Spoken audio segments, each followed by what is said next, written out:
여러분 안녕하십니까? 저희 채널A가 뉴스 프로그램에서 연속으로 마련해서 전해드렸던 코너죠. 민생을 부탁해. 이 민생을 부탁해 시리즈가요. 이제는 디지털 콘텐츠로 확대됐습니다. 그리고 오늘이 그 첫 번째 시간인데요. 오늘은 안전과 관련된 콘텐츠로 준비했습니다. 안전이라고 한다면 여러분 너무나 당연한 이야기처럼 들리죠. 하지만 요즘 살다 보면은 크고 작은 사고들 때문에 우리의 평범한 일상이 위협받는 일이 종종 생깁니다. 디지털 콘텐츠 민생을 부탁해 오늘 첫 손님은요. 서울 시민들의 일상을 지키고 그리고 안전을 위한 시스템을 갖추는데 애를 쓰고 계시는 분입니다. 서울시의회 도시안전건설위원회 부위원장 김용호 서울시의회 의원님을 모셨습니다. 안녕하십니까, 네, 부위원장님? 안녕하십니까, 김용호입니다. 네. 네. 자, 이 안전하면 최근에 저는 이게 떠오릅니다. 네. 땅 꺼짐 현상. 네. 서울 시민들이요. 또는 전국도 마찬가지지만 특히 서울시에서 곳곳에 땅 꺼짐 현상이 발생하거든요. 이 원인이 뭐고 이 시민들이 여기에 어떻게 대처할지 궁금합니다. 네. 최근에 작년에 이어서 올 초에도 한 7건의 땅 꺼짐 현상이 있었는데 네. 그로 인해서 우리 시민들께서 상당히 어떤 불안한 마음을 갖고 계신 건 알고 있습니다. 그래 따라서 이제 땅 꺼짐 현상은 그 전문가들이 이제 최근에 많이 발표했지만은 네. 결과적으로는 집안의 어떤 연약한 집안 문제와 그다음에 이제 부실한 지하 공사 관리, 네. 또 오래된 상하수도 관리, 그런 데서 오는 현상이 아닌가 이렇게 판단하고 있습니다. 그러면 이게 언제 어디서 발생할지 예측할 수 없기 때문에 제일 중요한 게 예방일 텐데 예방을 네. 위한 어떤 대책을 준비하고 있는 게 있으신가요? 최근에 이제 아까 말씀드린 것처럼 작년에 연희동 네. 에서 이제 집안 침하가 갑자기 발생함으로 인해서 시민의 생명이 이제 그때 사망한 사고가 났고 네. 그 뒤에도 이제 조그마한 사고가 많이 났지만은 올해 들어와서 이제 명일동, 강동구 명일동이죠. 거기서는 정말 그 지하 20m 정도 되는 그런 대형 사고가 일어났습니다. 네. 그로 인해서 시민들이 불안해하시는 것은 당연한 일인데요. 그로 인해서 우리 서울시에서는 서울시 의회와 함께 전문가 그룹하고 이제 앞으로 이 집안 침하에 대해서 어떻게 하면 대책을 할 것인가 여기에 대해서 많이 논의를 했습니다. 그 결과 이제 시가 지금 하고 있는 거는 GPR 검사라고 해서 네. 이제 지표 투과 레이저 검사입니다. 이런 부분에 대해서는 기존에 우리가 5년에 한 번씩 각 구별로 지금 하고 있는데 이제 이걸 좀 더 많이 늘려야 되겠다, 강화해야 되겠다 해서 이제 1년에 한 번 정도, 네. 5년에 하던 걸 1년에 한 번 정도 하는 거로 이제 서울시장께서 발표를 하셨고 네.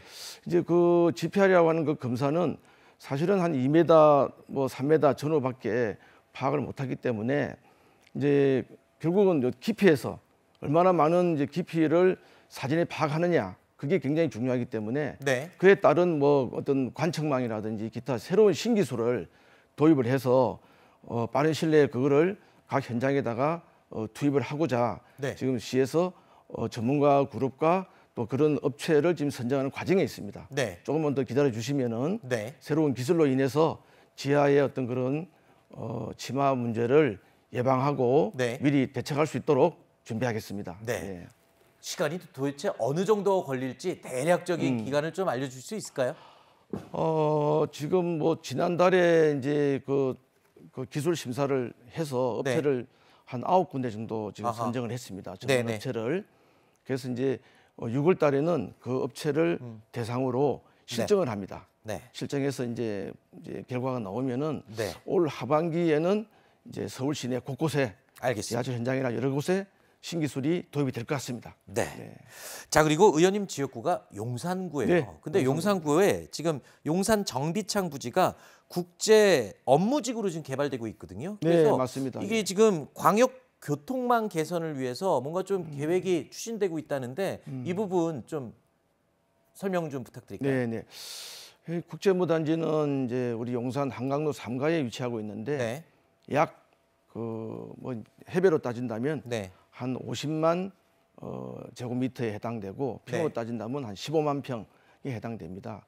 이제 거기에 이제 국제업무단지 이름 걸맞게 상업과 네. 이제 거주, 업무 시설이 모든 게 다 복합 시설이 들어오는데요.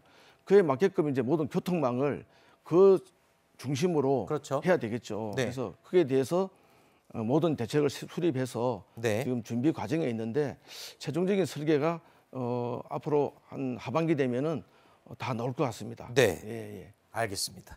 그리고 또 의원님께서 지역 건설 사업 활성화에 대한 조례안을 발의를 하셨어요. 근데 이 내용의 특징이 보면 건설업계의 약자라고 할 수 있는 일용 근로자들을 위한 법안이다라고 하는데 네. 어떤 부분 때문에 이런 이야기가 나오는 거죠? 이제 뭐 우리가 지난해를 돌이켜 보면은 네. 정말 폭염으로 뭐 전 국민이 힘들었고 더군다나 그 폭염으로 인해서 네. 각종 그 건설 현장의 근로자들이 일을 못할 정도의 어떤 그런 상황이 부닥쳤습니다. 네. 그래서 이제 특히 이제 건설 쪽에 있는 일용 근로자 네. 그런 분들을 어떻게 보호해야 되겠느냐? 그분들이 생계 유지를 위해서 네. 뭘 해야 되거든요. 그래서 서울시에서는 그걸 조례로 제정을 해서 네. 이제 5가지죠. 뭐 이제 한파, 네. 그다음에 폭염, 그다음에 강설, 강우, 또 미세먼지까지 그런 어떤 기상 이유로 인해서 일용 근로자들이 일을 못했을 때 네. 그거를 이제 서울시에서 안심 수당으로 아. 최저 생계비를 네. 보전해주는 그런 제도입니다. 네. 호응이 굉장히 좋을 것 같은데 네. 기대를 해보겠습니다. 네, 네, 네. 자, 그리고 지난 4월에는 또 서울 소기업 소상공인 상생 포럼을 주도하셨던 걸로 제가 얘기를 들었는데, 네. 자, 이 자리에서 뭐 일단 서울시 정책이 바탕이 될 만한 좀 좋은 정책 의견 제안들이 좀 나왔습니까? 이제 지금 이제 우리 소기업이나 소상공인은 물론이고 또 상점과 골목시장, 상점가나 전통시장이 네. 상당히 지금 삼고 현상이죠. 삼고 현상과 또 인건비 상승 등 여러 가지 이유로 상당히 지금 코로나 19 그 시절보다 더 어려움을 겪고 있는 게 지금 현실입니다.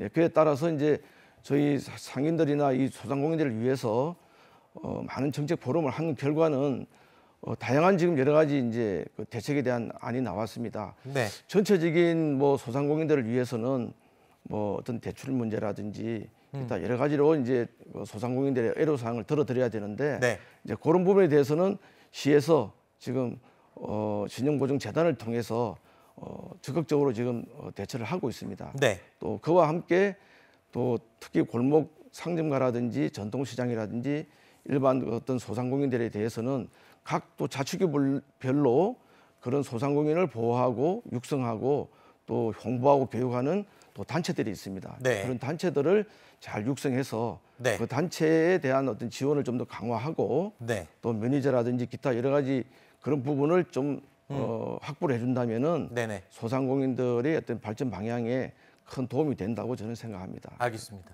부위원장님, 이 소상공인들이 요즘 너무 힘듭니다. 그래서 맞습니다. 그냥 정책으로 끝날 게 아니라 진짜 실질적이고 현실적인 도움을 받을 수 있는 시스템을 좀 마련하기를 꼭 부탁드리겠고요. 네, 알겠습니다. 자, 그리고 일단 부위원장님은 서울시의회 도시안전건설위원회 부위원장이시니까 서울 시민들, 1000만 시민들의 안전을 위해서 앞으로 어떤 부분에 가장 중점을 둘지 한 가지만 좀 대표적으로 얘기를 해주시겠어요? 제가 지금 속해 있는 또 상임위가 도시안전건설이다 보니까 도시의 안전을 위해서는 상당히 지금 저희들이 위협을 받고 있습니다. 특히 알 수 없는 그런 기상 변이 때문에 어려움을 겪고 있는데요. 일단 좀 전에 말씀드렸던 집안 치마에 대해서 빠른 시일 내에 여러 가지 이제 신기술이라든지 도입을 해서 네. 집안 치마를 예방하는 방법을 강구해야 되겠고, 그 다음에 이제 우리가 침수 사고 이제 곧 여름이 되는데요. 네. 이 침수를 예방할 수 있는 또 그런 시스템을 지금 서울시에서 지금 대책을 다 강구를 하고 있습니다. 또한 이제 또 건설 현장에 네네. 대한 부분 아까 말씀드린 부분과 동일하게 네네. 또 건설 현장도 화재라든지 이런 부분에서 문제가 없도록 또 무선 화재 무슨 경보 시스템이라든지 네네. 이런 것도 도입하고 있고요. 알겠습니다. 아무튼 소방이나 여러 부분에서 지금 안전을 위해서 열심히 지금 준비를 하고 있습니다. 알겠습니다. 자, 지금까지 김용호 서울시의회 도시안전건설위원회 부위원장님과 이야기 나눠봤습니다. 나오셔서 감사합니다. 아이고 고맙습니다. 네.